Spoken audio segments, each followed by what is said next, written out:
Hello YouTube, just a quick gun video here. Got a couple reviews on an AR pistol that I recently purchased, the one we're looking at here, and then I've got another AR pistol that I recently built. So, you know, started off this, bought this Diamondback AR pistol here just for kind of fun. Took it to the range, and yeah, it's fun to say the least. They are very fun to use. Now this one is a 7.5-inch barrel. Added the Mako angled foregrip there, sight mark red dot, which it's a cheap sight and gets the job done, especially for this gun here. I was actually pretty surprised with the accuracy. And surprised by the muzzle blast that comes out of this sumbitch.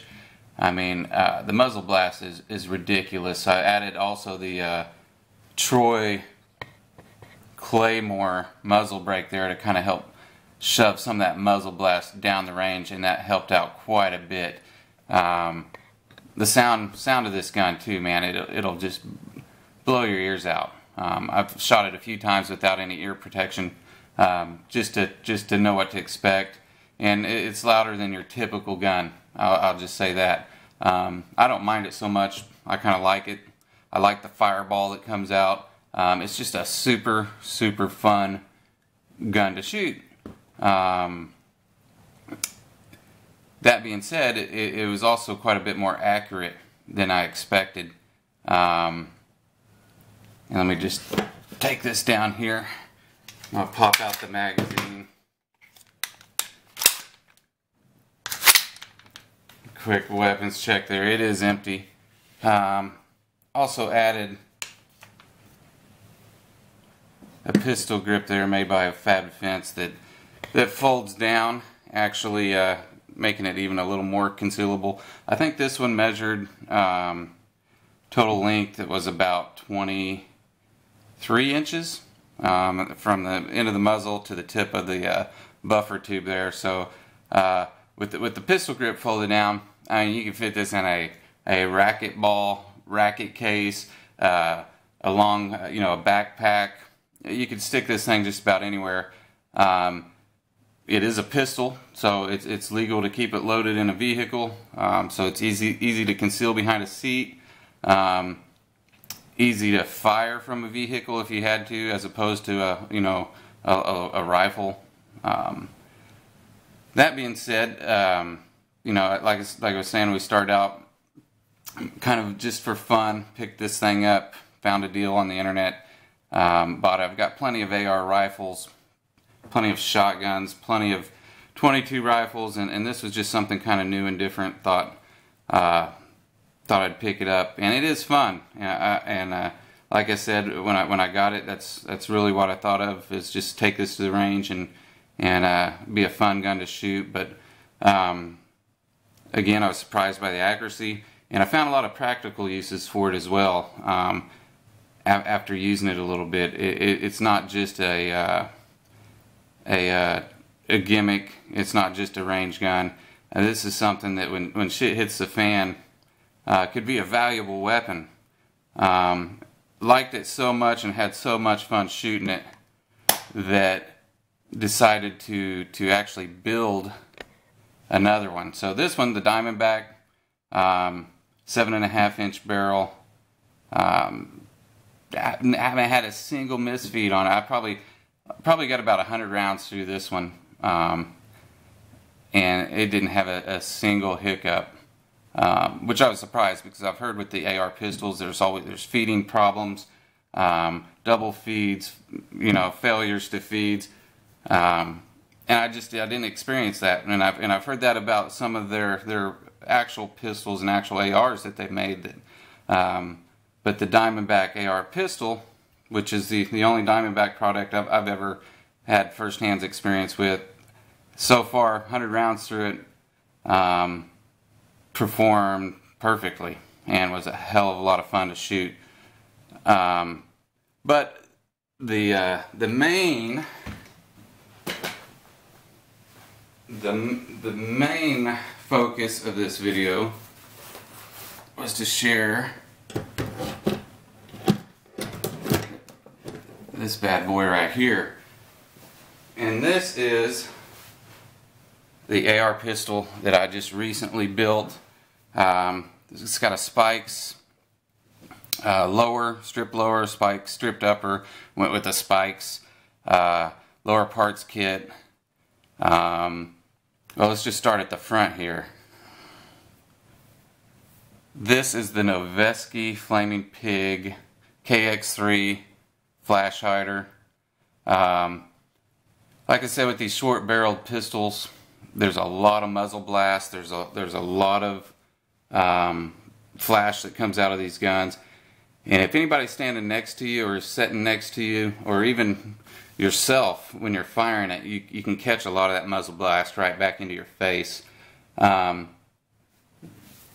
This type of muzzle brake here is designed to throw a lot of that blast down range, so even the sound will make it seem more quiet to the shooter, and definitely to the people sitting next to you.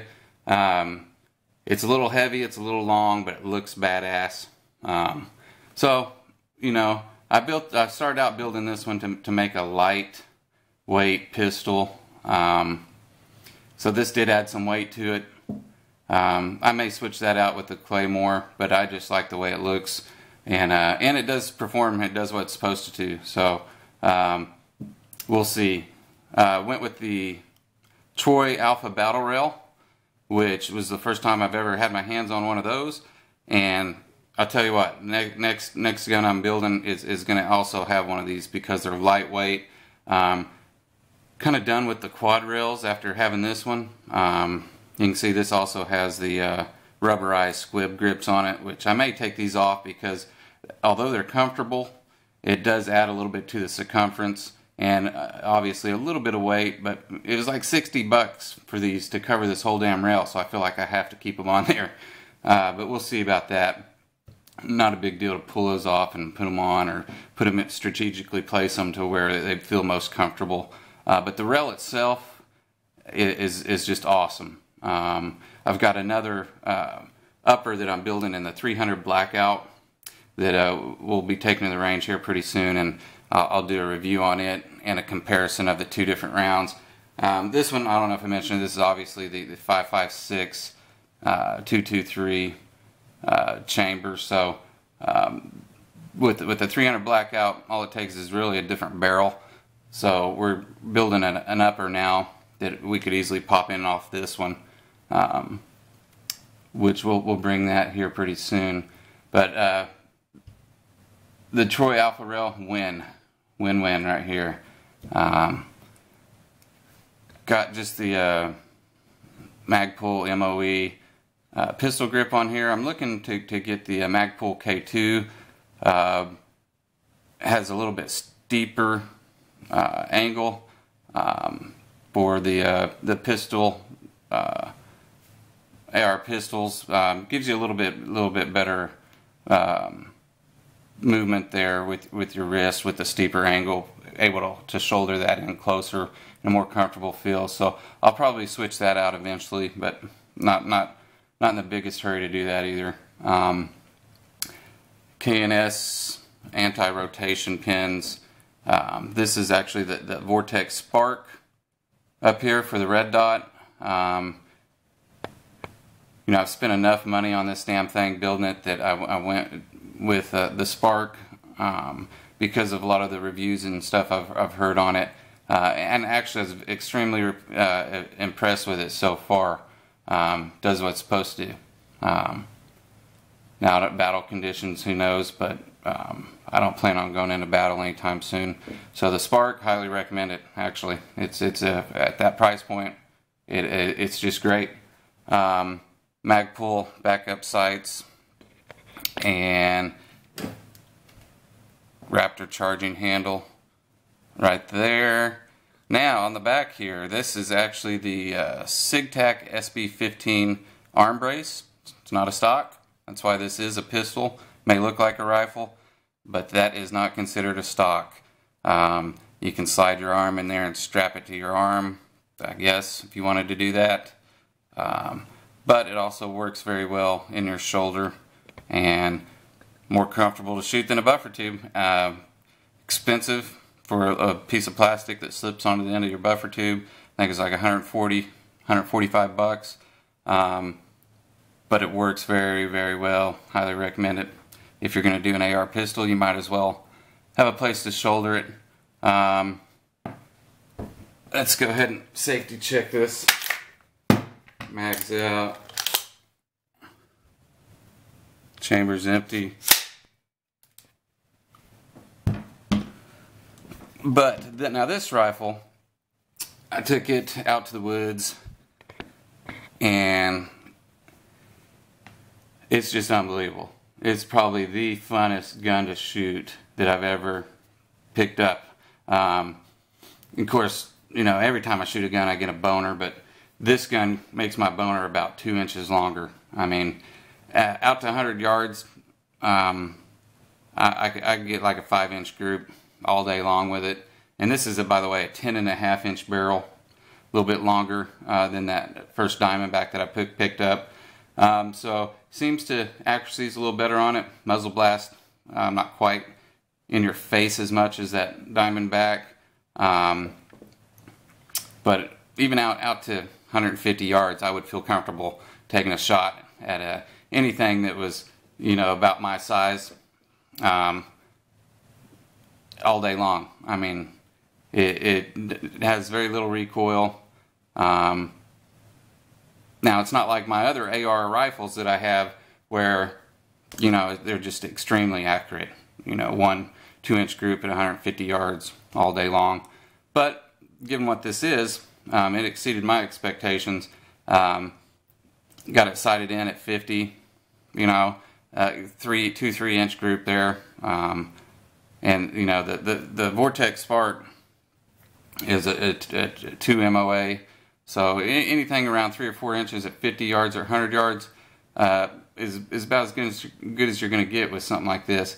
And it was very impressive, to say the least, and a whole hell of a lot of fun to shoot. Lightweight, short, loud.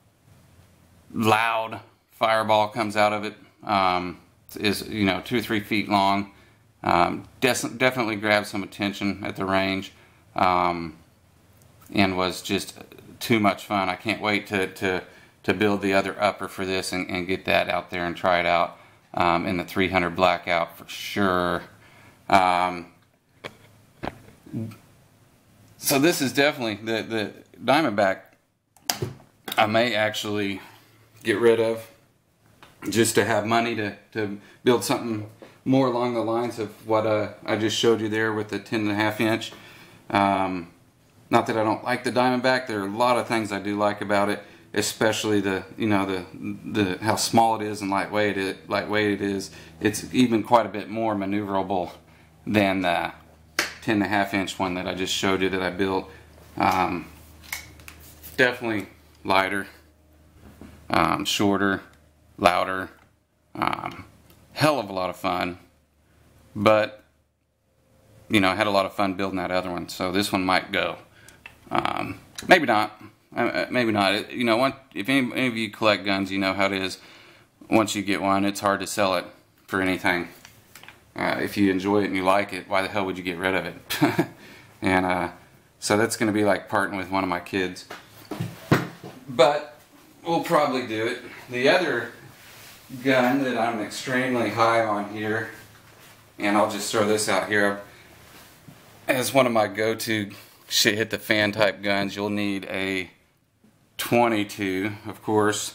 This is the ISSC MK22 Scar clone.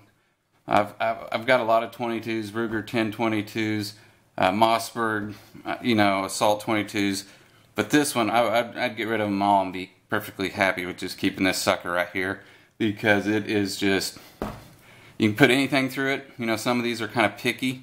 This one I've tried every 22 ammo that I could find, and it doesn't have any issues ever. It's extremely accurate, extremely fun to shoot. I've always loved 22s. They're great to get your kids started on. Great to have in a shit hits the fan situation. You're gonna want one.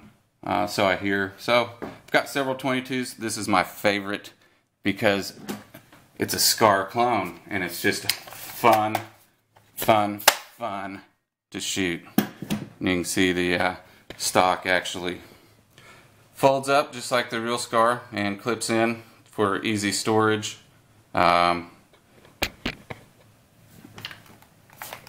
Easily flips back out.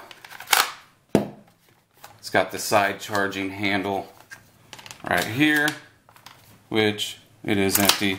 I do safety check everything before I touch it.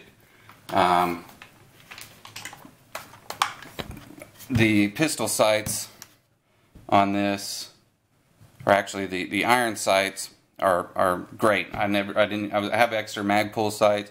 I've got some Troy sights. I thought about switching these out, but after using them, they're really pretty damn good. They flip up. When they flip down, you have kind of a pistol sight, which works very well, and I liked them so much I just left them on there. I've also got a couple different scopes laying around that I throw on this occasionally, but it's very accurate for 22, very reliable, very fun, looks cool, easy to shoot, and it's just my go-to 22. Now I've also got some shotguns, which I think everybody should have. Shotgun Mossberg 930. I've got 2 of them. Just a heck of a gun, and we'll get that out in the woods here pretty soon, and gonna test out the devastation on the different targets. Probably melons, water jugs, some steel plates at distance, but we're gonna test out the devastation of the shotgun round as compared to the 300 blackout to the 223, and we're gonna see how accurate I can get my 22 out. I'm thinking I can hit paper pretty easily at 200 yards with that 22. That's how comfortable I am with it. While I'm at it, one of the things I struggled with was finding a good bag for these short-barreled pistol rifles. I found this one on Amazon. I bought a couple of other ones that just didn't quite fit right. Too narrow, too long, too wide. Found this one on Amazon. It was like 28 bucks. I was like, hell, got to try it at that price. And it's just your typical padded rifle bag. I think it is 28 inches long, which is kind of an odd length, but I think my pistol there is like 27.5 inches long, the one I built, and so it's kind of hard to actually find something that carries it really well. This bag, Amazon, 28 bucks, padded. Actually, this little zipper here, you can unzip that, and it has the backpack straps that will actually slip out of there if you wanted to carry this on your backpack or not. So just your typical tactical rifle bag. So far, I haven't even had this sucker out of the house yet, but I'm going to take it out in the woods today to shoot, and it seems like it's well made. Yeah, I had it here, so I thought I'd show you that. It's been working out pretty well. So one more look at the Spikes Tactical Custom AR-15 pistol with 10.5 inch barrel, Noveske Vortex. Got a Troy bad lever here, which I think's a must. Got a Troy ambidextrous sling adapter here on the back. That's about it. But we're going to go out to the woods here and get some more footage of this firing, and highly recommend something like this to anyone that wants a practical, lightweight weapon, doesn't want to worry about the ATF tax stamp, just wants a fun, short pistol, can't call it a rifle, to take out and shoot. Extremely fun to shoot,